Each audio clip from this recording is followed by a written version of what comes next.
और अब तो यह न केवल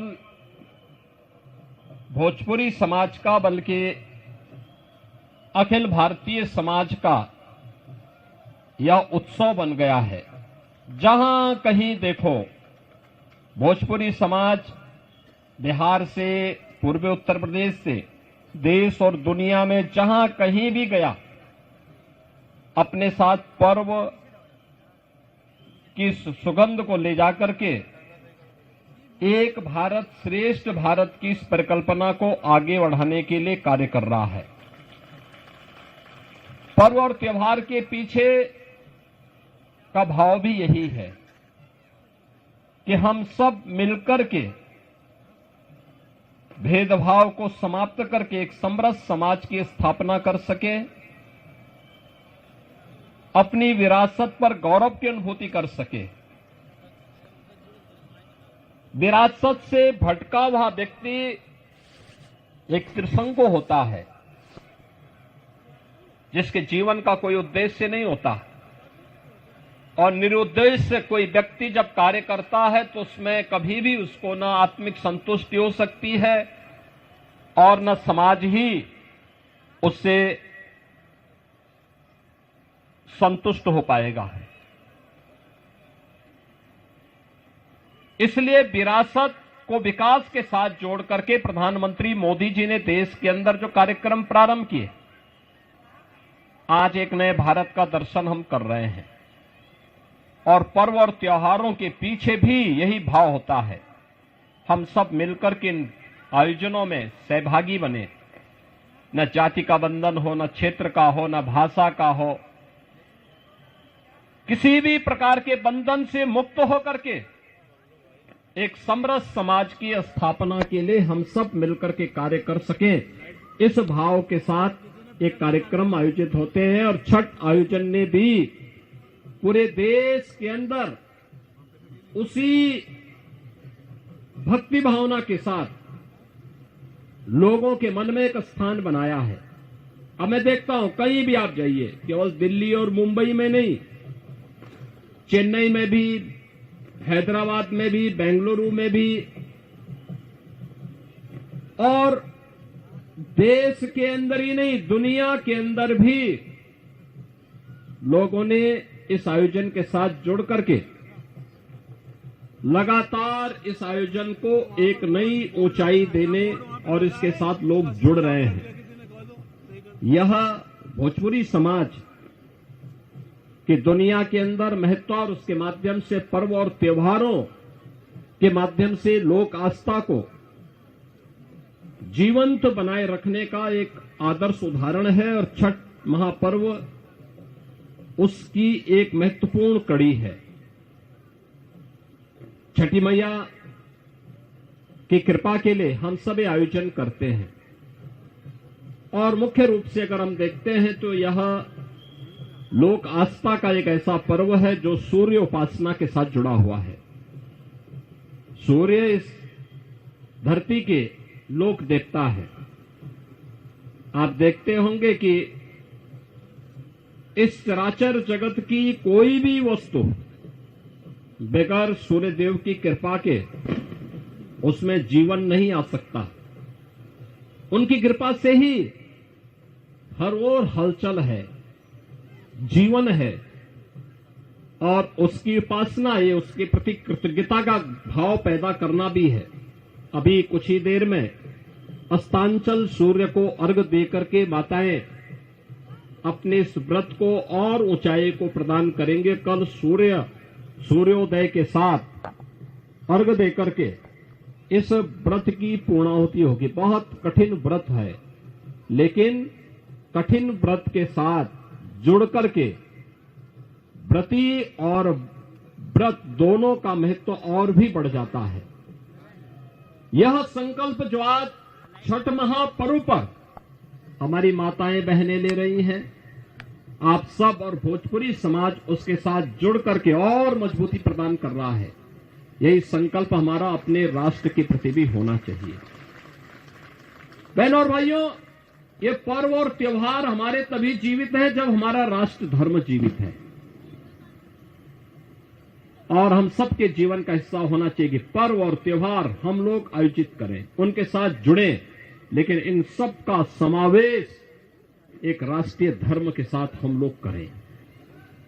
राष्ट्रीय धर्म जिसमें सब हर व्यक्ति के लिए हर काम देश के नाम, हर काम देश के नाम। मोदी जी यही कहते हैं, प्रधानमंत्री मोदी जी के जीवन का संकल्प यही है। लेकिन एक और जहां हम इन आयोजनों के साथ जुड़ रहे हैं, अपने पर्व और त्योहार के माध्यम से समाज को जोड़ने का काम कर रहे हैं, वहीं कुछ लोग ऐसे भी हैं जो भारत में रह करके भारत की अस्मिता और भारत के अस्तित्व के साथ खिलवाड़ करना चाहते हैं। और जो लोग इस प्रकार का कृत्य कर रहे हैं, उन्हें किसी भी भारतवासी को बर्दाश्त नहीं करना चाहिए। याद रखना, 140 करोड़ भारतवासी जब एकजुट होकर के एक स्वर से बोलते हैं तो पूरी दुनिया आपकी बात को सुनती है। जब हम जाति, मत और मजहब के आधार पर बटे होते हैं तो दुनिया भी आपको नजरअंदाज करती है। एक स्वर से 140 करोड़ भारतवासी जब बोलेगा तो दुनिया की किसी देश की, दुनिया की किसी भी ऐसे तत्व की का दुस्साहस नहीं जो भारत की ओर टेढ़ी नजरों से देख सके। कोई नहीं देख सकता।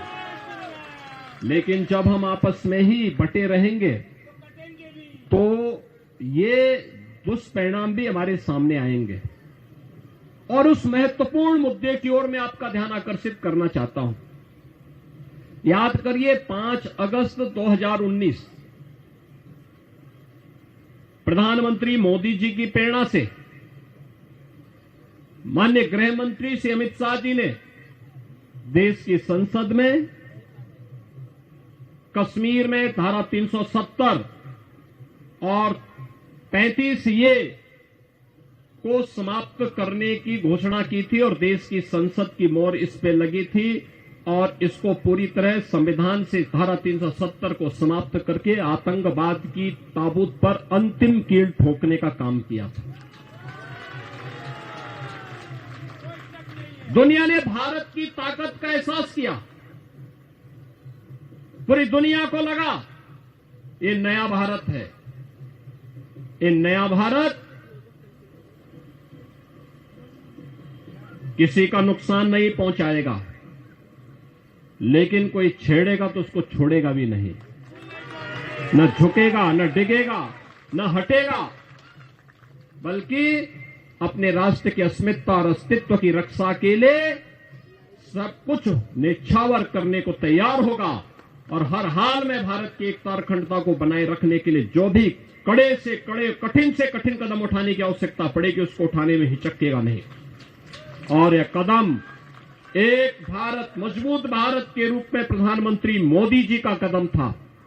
जब कश्मीर में कांग्रेस के समय में संविधान में बाबा साहब भीमराव अंबेडकर के नचाने के बावजूद धारा 370 और 35A जोड़ करके आतंकवाद का गढ़ भारत को बनाने की कुत्सित चेष्टा 1952 में की गई थी और यह प्रावधान था कि यह अस्थायी प्रावधान होगा, लेकिन कोई भी सरकार हिम्मत नहीं कर पाई। मोदी जी ने हिम्मत दिखाई देश के हित में और धारा 370 समाप्त हुई। आज आप देखते होंगे जिस कश्मीर में पत्थरबाज पहले पत्थर मारते थे, वह कश्मीर आज एक बार फिर से भारत का स्वर्ग बनने की ओर अग्रसर। आज उस कश्मीर में बड़े बड़े इंफ्रास्ट्रक्चर के कार्य हो रहे हैं, टनल बन रहे हैं, एम्स, IIT, IIM जैसे संस्थान बन रहे हैं। आज उस कश्मीर में लाखों की संख्या में टूरिस्ट फिर से जाना प्रारंभ हुआ है। याद करिए, वह भी दिन हमने कश्मीर के अंदर देखा था जब इस धारा 370 के कारण कश्मीर में व्यापक हिंसा होती थी, कश्मीरी पंडितों को निशाना बनाया जाता था, और वहां पर जिसने भी भारत के पक्ष में कोई बोलता था उसका कत्लेआम होता था, सामूहिक नरसंहार होता था। वह कश्मीर, जिस कश्मीर में 1989 और 90 में लाखों की संख्या में कश्मीरी पंडितों को प्लान करने के लिए मजबूर होना पड़ा था, उस कश्मीर को सुरक्षा की गारंटी मोदी जी ने दी और कश्मीर में इसके लिए धारा 370 को समाप्त किया। लेकिन बहनों और भाइयों, जब कश्मीर इस सुखद अनुभूति के माध्यम से राष्ट्रीय एकता और अखंडता के साथ आगे बढ़ने के लिए तेजी के साथ आगे बढ़ रहा है, उन स्थितियों में अभी हाल ही में कांग्रेस और नेशनल कॉन्फ्रेंस की जम्मू कश्मीर की सरकार ने अभी विधानसभा में एक प्रस्ताव पारित कर दिया और ये प्रस्ताव पारित किया है कि कश्मीर में हम फिर से धारा 370 और 35A फिर से लागू करेंगे। बहनों और भाइयों, ये कांग्रेस और नेशनल कॉन्फ्रेंस की विघटनकारी विकृत मानसिकता को प्रदर्शित करता है। ये बताता है कि राष्ट्रीय एकता के साथ खिलवाड़ करके देश को फिर से आतंकवाद की भट्टी में झोंकना चाहते हैं।